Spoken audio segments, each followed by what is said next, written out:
नमस्कार दोस्तों, मैं नितेश रघुवंशी स्वागत करता हूं आपका अपने YouTube चैनल रघुवंशी स्टडी पर। दोस्तों, इस चैनल के माध्यम से आपकी मैं कुछ मदद करना चाहता हूं, जिसमें पहला उद्देश्य है दोस्तों कि जो सब्जेक्ट हिंदी है उसके बारे में मैं इस पर चर्चा करूंगा। उसके अलावा यहां से आपको करंट अफेयर्स की फैसिलिटी मिल सकती है, मैं उसके ऊपर काम करूंगा दोस्तों। उसके अलावा जो पेपर आप देते हैं, पुलिस का हो गया, SI हो गया या अदर स्टेट गवर्नमेंट की जो एग्ज़ाम होते हैं उनका पेपर एनालिसिस भी अपन इसी के माध्यम से करेंगे, जिससे आप लोगों की कुछ ना कुछ मदद जरूर होगी दोस्तों। और दूसरी चीज़, अगर हम सब्जेक्ट के हिसाब से बात करें तो सब्जेक्ट में मुख्य रूप से मैं जो सब्जेक्ट आपका लेकर आऊँगा इस चैनल के माध्यम से, वो सब्जेक्ट आपका हिंदी होगा दोस्तों। कौन सा सब्जेक्ट होगा? हिंदी होगा। जैसा कि आप देख पा रहे हैं मेरे पीछे बोर्ड पर मैंने एक सिलेबस लिखा हुआ है। ये सिलेबस लिखने के पीछे उद्देश्य क्या है दोस्तों, इस चीज़ को जान लेते हैं। दोस्तों, अगर आप किसी भी एग्ज़ाम की तैयारी कर रहे हो और अगर उस एग्ज़ाम में हिंदी पूछी जा रही हो, चाहे आप किसी भी स्टेट से क्यों ना हो, चाहे बिहार के, राजस्थान, मध्य प्रदेश, कहीं से भी क्यों ना हो, अगर वहाँ पर किसी एग्ज़ाम में हिंदी कवर की जा रही है दोस्तों, तो उसमें कहाँ से कहाँ तक हिंदी का सिलेबस होता है, इस चीज़ को आपको विशेष ध्यान रखना होता है। इस चीज़ की आपको पूरी जानकारी होना चाहिए। तो जो आपके सामने मैंने सिलेबस लिखा है दोस्तों, ये संपूर्ण सिलेबस हिंदी का है, जिसको क्रमशः 3 पार्ट में डिवीजन किया गया है। पहला है आपका भाषाकरण, दूसरा है आपका व्याकरणकरण और तीसरा है दोस्तों साहित्यकरण।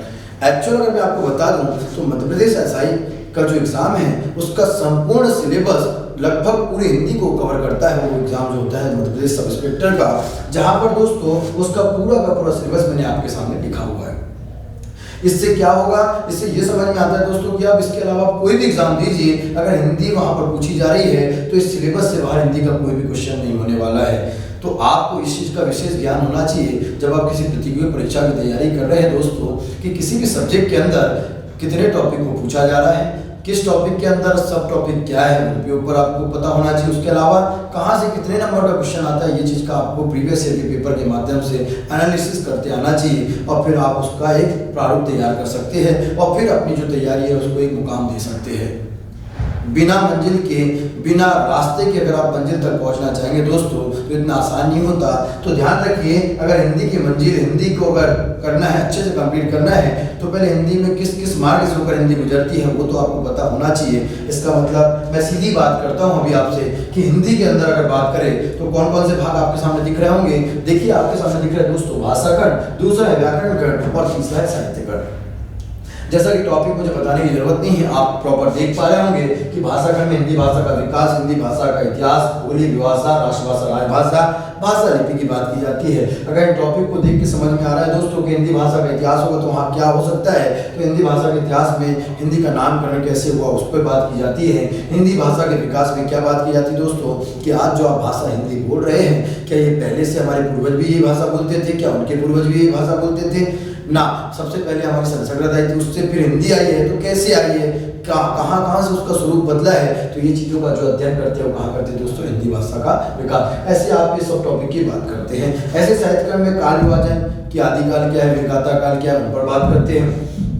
काव्य में खंडकाव्य, महाकाव्य की बात करते हैं। पत्र पत्रिकाएं, मध्य प्रदेश से निकलने वाली जो पुराने पत्र पत्रिकाएं निकली उनके बारे में, या भारत से निकलने वाले पत्र पत्रिका उनके बारे में क्वेश्चन आते हैं। अंग्रेजी हिंदी की प्रशासनिक शब्दावली आती है, जैसे नोटिफिकेशन को अधिसूचना कहा जाता है। इस प्रकार SI के अंदर क्वेश्चन में रखा जाता है कि अधिसूचना को इंग्लिश में क्या बोला जाता है, या अंग्रेजी में कोई आपको प्रशासनिक शब्दावली दे दी जाती है, उसका हिंदी पूछ लिया जाता है। गद्यांश पद्यांश से आप इनसे पहले से परिचित है दोस्तों। प्रमुख तिथियां, जैसे मैंने पूछ लिया कि 14 सितंबर को क्या मनाया जाता है, हिंदी दिवस मनाया जाता है। ऐसे क्वेश्चन को यहाँ पर भी और यहाँ पर भी कवर किया जाता है। दूसरी चीज दोस्तों, आप देख पा रहे हैं ये जो बीच वाला पार्ट है वो व्याकरण खंड है। कौन सा पार्ट है दोस्तों? व्याकरण खंड पार्ट है, जहां पर हमने इसको 4 प्रकार से डिवीजन किया है। पहला है वर्ण विचार, दूसरा है शब्द विचार, तीसरा है वाक्य विचार और चौथा है छंद विचार। दोस्तों, बड़ा ही आसान है। व्याकरण खंड को जब आप देख पा रहे हो तो यहाँ पर आपको लग रहा होगा कि वर्ण विचार में ये टॉपिक क्यों आए हैं, या शब्द विचार में इन टॉपिक को क्यों रखा गया है। वैसे मैं बात करूं कि वाक्य में क्यों रखा गया है और छंद विचार की बात करूं तो इसमें ये टॉपिक क्यों रखे गए दोस्तों। इनका एक उद्देश्य है, क्यों, क्या उद्देश्य है, उस उद्देश्य को समझिए कि जो टॉपिक, क्या बोला मैंने, कि जो टॉपिक हिंदी में वर्ण पर आधारित है उन टॉपिकों को मैंने आपके सामने यहाँ पर लिखा है। किसके नीचे? वर्ण विचार। जो वर्णमाला है वो किस पर डिपेंड करता है? वर्ण पर। वर्ण विच्छेदन किस पर डिपेंड करता है? वर्ण पर। संधि कौन पर डिपेंड करता है जी? वर्ण पर। और और वर्तनी किस पर डिपेंड करता है, वर्ण पर। ऐसी अगर मैं बात करूं कि शब्द विचार में उन टॉपिकों को रखा गया है दोस्तों जो किस पर आधारित है, शब्द पर आधारित है। जैसे अगर समास की बात करें तो शब्द पर, उपसर्ग प्रत्यय की बात करें तो शब्द से बनता है। यही शब्द भेद की बात करेंगे, आपके सामने पूरे 4 प्रकार के शब्द भेद किए हैं, उनके सब टॉपिक मैंने आपके सामने यहाँ लिखे हुए हैं। अगर बात करें वाक्य विचार की तो वाक्य विचार में ये पूरे टॉपिक लिखे गए हैं, क्योंकि पूरे के पूरे जो टॉपिक है किस पर आधारित है, वाक्य पर। इवन कि आपको लग रहा है कि विराम चिन्ह कैसे वाक्य पर आधारित है दोस्तों, जब तक आप वाक्य बनाना नहीं सीखते हैं तब तक वाक्य बनाना सीख जाओगे, उसके बाद ही उसमें विराम चिन्ह का प्रयोग करना स्टार्ट करते हो। और जब आप वाक्य सीख जाते हो उसके बाद ही तो मुहावरे और लोकोक्तियां बनाते हो। क्यों? क्योंकि मुहावरे और लोकोक्तियां एक वाक्यांश और एक वाक्य का अंग होता है। इसका मतलब है पूरे के पूरे किस पर आश्रित है, वाक्य विचार पर। छंद विचार में आपको देख के लग रहा है दोस्तों कि छंद विचार में छंद होना चाहिए, तो बिल्कुल सही बात है। हमने उन टॉपिकों को, कुछ टॉपिक यहाँ के जो उनको भी हमने इस तरफ रखा है, उसकी वजह है वो मैं बताने वाला हूँ ऐसा क्यों किया गया है। दूसरी चीज दोस्तों, जैसा कि आप यहाँ देख पा रहे हैं 3 खंड आपके सामने लिखे, भाषा खंड, व्याकरण खंड और साहित्य खंड। दोस्तों सबसे अच्छी बात यह है कि पहले आपको ये क्लियर हो जाए कि कहीं भी आप पढ़ रहे हो, कोई भी सोर्स से आप पढ़ रहे हो, आपका कैसा भी सोर्स हो सकता है पढ़ाई का, बस आप इस चीज को दिमाग में बिठा लीजिए दोस्तों कि हिंदी में क्या चीज को पढ़ा जाता है, मतलब कौन कौन सा टॉपिक ऐसा है जिसको पढ़ा जाता है और कौन कौन सा टॉपिक ऐसा है इसको सीखा जाता है। अच्छा, इस प्रश्न के पीछे क्या छुपा है तो उसको जान लीजिए दोस्तों। कई बार हम गलती क्या कर देते हैं दोस्तों, हर सब्जेक्ट में ऐसा होता है, लेकिन हम गलती कर देते हैं दोस्तों कि जिस चीज को हमें पढ़ना होता है हम उन्हें सीखने का प्रयास करते हैं, और जिस चीज को बड़े आसानी से सीख सकते हैं उसको भी हम पढ़ने का प्रयास करते हैं दोस्तों। इस चक्कर में क्या होता है, आपका टाइम वेस्ट हो जाता है और आप अपनी मंजिल के मुकाम पर नहीं पहुंच पाते। ठीक है दोस्तों, तो हिंदी के अंदर देख लीजिए जो पहला पार्ट और जो तीसरा पार्ट है दोस्तों, ये वो पार्ट होते हैं जिन्हें पढ़ा जाता है। मतलब यहाँ से जो लिखा है वैसे के वैसे क्वेश्चन आपके एग्जाम में आते हैं। अगर हम बात करें व्याकरण खंड की, तो व्याकरण खंड एक ऐसा खंड होता है दोस्तों जहां आपको एक भी टॉपिक, एक बिंदु भी आपको रटना नहीं होता है, बल्कि सीखना और समझना होता है। मतलब अगर हम व्याकरण खंड की बात करें, आप कहीं भी पढ़ रहे हो, अगर आपको कोई पढ़ा रहा है तो उन्हें इस चीज का ध्यान रखना होगा, और आपको भी ध्यान रखना होगा कि अगर मैंने आपसे कहा है कि इन्हें सीखना होगा तो इसका मतलब कुछ ना कुछ तो मैंने वजह होगी, इस वजह से आपसे बताया, आपसे कहा है कि हिंदी में अगर व्याकरण खंड में अगर पढ़ रहे हो तो ये बेवकूफी है दोस्तों। इससे आपको सुधारना होगा, इस गलती को आपको सुधारना होगा, जिससे क्या होगा, आप आसानी से ये समय जो होगा, जो रटने पर समय दे रहे हैं, वो किसी और सब्जेक्ट में, जीएस वगैरह में यूज कर लोगे और यहाँ पर आपका प्रॉपर काम हो जाएगा। तो मैंने कहा है कि भाषा खंड और साहित्य खंड जो टॉपिक है दोस्तों, इन्हें क्या करना होगा, आपको पढ़ना होगा। क्या करना होगा दोस्तों, पढ़ना होगा। लेकिन अगर मैं व्याकरण खंड की बात करूं तो व्याकरण खंड को क्या करना होगा दोस्तों, इसे केवल और केवल सीखना होगा। कहां से कहां तक, वर्णमाला से लेकर पत्र लेखन, पूरे के पूरे जो टॉपिक होते हैं दोस्तों, इन्हें केवल सीखना होता है। अब सीखने और पढ़ने से क्या समझ में आता है दोस्तों, पढ़ने का मतलब ये बोल रहा हूं मैं कि पढ़ाई जो करते हो, मतलब उसमें जो लिखा गया है वही कभी आपके एग्जाम में आ जाता है। लेकिन अगर मैं व्याकरण खंड की बात करूं दोस्तों, तो अगर आपने पूरी कॉपी भी क्यों ना भर दी हो, लेकिन एक क्वेश्चन भी आपकी कॉपी से नहीं आएगा, फर्क नहीं पड़ता है। क्यों नहीं पड़ता है, क्योंकि अगर संधि के आपने 4 ही क्वेश्चन किए हैं, व्यंजन संधि के 4 ही क्वेश्चन किए, विसर्ग संधि के 6 ही क्वेश्चन किए दोस्तों, लेकिन फिर दुनिया का कोई भी पेपर आप हिंदी उसमें आ रही हो और संधि का पूछा जा रहा है और आप क्वेश्चन बना ले जा रहे हो, इसका मतलब आपने संधि सीखी है। अगर इसको रटना चाहोगे दोस्तों, अगर रट लोगे तो 30 क्वेश्चन, 40 या 50 क्वेश्चन रट लोगे, लेकिन दोस्तों फिर उस समय एग्जाम में जाते हो तो आप उम्मीद लगा कर बैठते हो क्या, कि मैंने जो पढ़ के आया उसी में से क्वेश्चन आ जाए। लेकिन दोस्तों दावे से बोल सकता हूं कि अगर आप व्याकरण खंड को सीखे हो और सीख रहे हो तो आपको डर नहीं रहेगा, बिल्कुल निडर होकर आप एग्जाम में बैठोगे और कहोगे चैलेंज है, कहीं से भी कैसा भी क्वेश्चन क्यों ना आ जाए व्याकरण खंड से, आप अपनी तर्क बुद्धि के आधार पर उसका आराम से आंसर दे पाओगे। लेकिन अगर रट कर जाओगे दोस्तों, कितना आसान नहीं होता, कई बार आपका तुक्का लग सकता है, वहीं अगले एग्जाम में आपका तुक्का नहीं लगेगा। मतलब क्या है कि एक बार आप एग्जाम देने गए, वर्णमाला का आपका क्वेश्चन सही हो गया, अगली बार जब क्वेश्चन देने गए वर्णमाला का क्वेश्चन, तो फिर दोस्तों कहां से वर्णमाला आपका कंप्लीट हुआ। अगर वर्णमाला आपने सीखा होता तो किसी भी एग्जाम में बैठते 4 क्वेश्चन से लेकर 40 क्वेश्चन कितना भी क्यों ना जाएगा, अगर आपने सीखा है दोस्तों, 1 नंबर भी कैसे जा सकता है वहां से। तो मेरी बात समझ में आ रही है कि जब मैं पूरे दावे से कह सकता हूं कि वर्णमाला से लेकर पत्र लेखन तक पूरे के पूरे टॉपिक जो है वो क्या करना होता है दोस्तों, सीखना होता है। इस चीज को आप दिमाग में बिठा लीजिए। दूसरी चीज, अगर आप देखना चाहते हैं कि इसमें विश्लेषण कैसा है दोस्तों, तो मैं आपको कुछ बिंदु के आधार पर समझा देता हूं कि देखिए दोस्तों, अगर मैं एमपीएसआई की बात करूं तो उसका 70 नंबर का जो सिलेबस है, 200 नंबर का पेपर होता है टोटल, जो कुल मार्क्स होते हैं एमपीएसआई के अंदर वो 200 मार्क्स के होते हैं, उसमें उसमें 70 नंबर की क्या होती है दोस्तों, हिंदी होती है। अगर मैं स्टेट गवर्नमेंट के वो एग्जाम की बात करूं जिसमें लगभग 20 नंबर की हिंदी आती है, कितने नंबर की हिंदी आती है दोस्तों, 20 नंबर की हिंदी आती है। अगर मैं वहां का विश्लेषण करूं तो मैं सबसे पहले आपको बता देता हूं। देखिए 20 नंबर की हिंदी की बात करें दोस्तों तो भाषा खंड से लगभग 2 से 4 नंबर का, कितने नंबर का दोस्तों, 2 से 4 मार्क्स के जो होते हैं वो कहां से आता है, आपके भाषा खंड से आता है। अगर हम बात करें दोस्तों साहित्य खंड की तो साहित्य खंड में भी लगभग 2 से 4 नंबर के जो प्रश्न कहां से आते हैं, साहित्य खंड में। अगर मैं बात करूं दोस्तों व्याकरण खंड की तो लगभग 12 से 16 नंबर का जो होता है कहां से कवर होता है, व्याकरण खंड से। इसका मतलब आपको समझ में आया होगा कि सबसे ज्यादा अगर कवर होगा तो कहां से कवर होगा, यहां से। इसका मतलब ये नहीं है कि इन्हें सीखना तो सीख लिया और इनको छोड़ दिया, पढ़ना सब है दोस्तों, लेकिन सिर्फ आपको बताया कि पढ़ना क्या है और पढ़ाई के अंदर सीखना क्या है, उन चीजों का मैंने आपको आकलन करके बताया। अगर एमपीएसआई की बात करूं दोस्तों तो भाषा खंड के अंदर से जो क्वेश्चन आते हैं, सुनिएगा ध्यान से, भाषा खंड से जो क्वेश्चन कवर होते हैं वो 4 से 6 नंबर के क्वेश्चन कवर होते हैं दोस्तों। कितने नंबर कवर होते हैं, 4 से 6 नंबर के। अगर हम व्याकरण खंड की बात करें, किसकी बात करें दोस्तों, व्याकरण खंड की बात करें तो व्याकरण खंड से आपका क्या कवर होता है, लगभग 52 से 56 नंबर के क्वेश्चन कहां से आते हैं, आपके व्याकरण खंड से आते हैं। अगर मैं बात करूं दोस्तों साहित्य खंड की तो साहित्य खंड में लगभग, सुनिएगा ध्यान से, साहित्य खंड में लगभग यहां से 14 से 16 नंबर के क्वेश्चन यहां से आते हैं। 14 से 16 नंबर क्यों होगा, क्योंकि दोस्तों 10 नंबर तो गद्यांश पद्यांश ने ले लिए, मतलब 4-5 नंबर यहाँ से आता है, 4-5 यहाँ से आता है और 10 नंबर का गद्यांश पद्यांश आता है।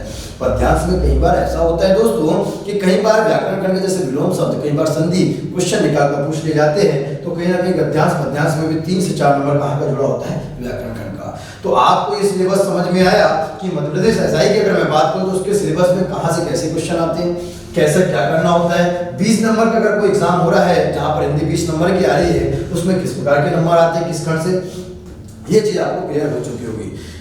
ये करने के पीछे रीजन क्या है दोस्तों, जब दोस्तों छोटी सी अपनी लाइफ का एक छोटा सा वाक्य निकाल लिख के बताता हूं मैं आपको कि अगर आपको कहीं यात्रा करनी होती है, कहीं पर आपको जाना होता है किसी शहर में दोस्तों, तो उसके लिए 4 दिन पहले से आप प्लानिंग कर लेते हो कि वाया ट्रेन जाना है या वाया प्लेन जाना है, कहाँ पर स्टे करना है, कितने बजे कहाँ से लौटना होगा, किस दिन वहां से वापसी करना होगा। एक यात्रा करने के लिए आप कितनी बड़ी प्लानिंग करते हैं दोस्तों।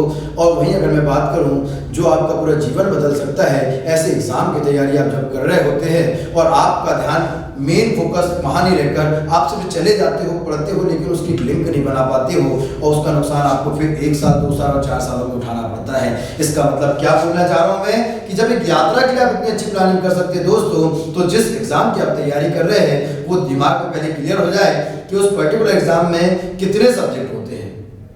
उसके बाद ये पता चल जाए कि अगर सब्जेक्ट है तो सब्जेक्ट के अंदर क्या वो टॉपिक छोड़ता है या कितने टॉपिक को कवर करता है, उनका आकलन हो जाए। उसके बाद प्रीवियस ईयर के पेपर के आधार पर उनका एनालिसिस करें और फिर तय करें कि मुझे कहां से कहां तक पढ़ना है। मतलब आपको आपकी मंजिल पता है कि मुझे एसआई बनना है या मुझे पटवारी बनना है, मुझे पीएससी में डीएसपी बनना है, डीसी बनना है, जो भी आपको बनना है यह आपका प्लान है दोस्तों। लेकिन मंजिल तक पहुंचने के लिए किस किस रास्ते से होकर गुजरना होगा और किस रास्ते में कैसे काम आपको करना होगा, जैसे मैंने आपको बताया कि व्याकरण खंड क्या करना होता है, सीखना होता है और साहित्य भाषा खंड पढ़ना होता है। तो ये चीजों को आप दिमाग में रखें, अपना ध्यान रखें। एक और चीज दोस्तों, यहाँ से जो इस चैनल के माध्यम से मैं आपका करंट अफेयर्स प्लस पेपर का एनालिसिस प्लस हिंदी के महत्वपूर्ण बिंदु, महत्वपूर्ण टॉपिक को मैं कवर करवाऊंगा। तो यहाँ पर अभी जो अगला पार्ट लेकर आने वाला हूँ दोस्तों, वो वर्णमाला लेकर आऊंगा। क्या होगा दोस्तों, लगभग 8 से 9 पार्ट में वर्णमाला खत्म होगा। उसके बाद संधि और उसके बाद समास, इन 3 टॉपिक जो मुख्य है वो पहले मैं आपको पढ़ाऊंगा। फिर जो भी टॉपिक मुझे ऐसा लगता है कि आपको जरूरी है, मिलना चाहिए, आपकी मदद हो, उन टॉपिकों को मैं आप तक पहुंचाने की कोशिश करूंगा। देखिए दोस्तों, सबसे पहले एक चीज का ध्यान रखें कि जब भी आप पार्ट को देख रहे हैं तो क्रमशः पार्ट को क्रम वाइज देखें। क्यों?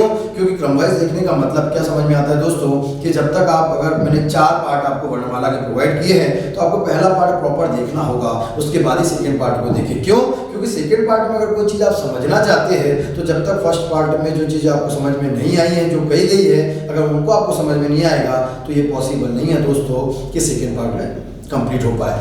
इसलिए ध्यान रखें, इस माध्यम से मैं आपके चैनल के माध्यम से दोस्तों जो घर पर बैठे हुए, जो बड़े शहरों में नहीं आ पाते हैं या जिनको ऐसी फैसिलिटी नहीं मिल सकती है, उन लोगों के लिए मददगार साबित होगा, ये मेरा विश्वास है। इसी विश्वास के साथ मैं इस चैनल का बनाया है, मैंने इस चैनल को बनाया है कि उन लोगों तक भी पहुंचे जो मेरे स्टूडेंट है वो भी, अगर कोई अब नहीं आ पा रहा है या कोई काफ़ी दिन हो गए मुझसे पढ़े हुए, वो भी अगर भूल चुका है तो वो भी उनका काम हो सकता है, उनका भी काम आसान हो जाएगा, क्योंकि पहले भी मुझसे पढ़े हैं। अब इस वीडियो के माध्यम से उनका काफ़ी कुछ भला हो सकता है। तो ये उद्देश्य ये भी रहा कि काफ़ी लंबा टाइम उनसे भी मिला हो गया है, अभी भी अगर वो एग्जाम की तैयारी कर रहे हैं तो ये उनके लिए भी मददगार साबित होगा। एक और चीज दोस्तों, मैं अगर वर्णमाला, संधि और समास कवर करवाने वाला हूं तो इसमें ध्यान रखिएगा कि आपके एग्जाम कोई भी दीजिएगा, मैं विश्वास के साथ कह सकता हूं कि वर्णमाला, संधि और समास के अगर क्रमशः वीडियो आप पूरे देख पा रहे हैं या देखेंगे तो पक्का है दोस्तों, एक भी क्वेश्चन ऐसा नहीं होगा जो आपसे बनेगा नहीं। तो मैंने बताया कि ये सबसे ज्यादा मेजॉरिटी टॉपिक होते हैं वर्णमाला, संधि, समास। तो सबसे पहले मैं लेकर आने वाला हूं वर्णमाला,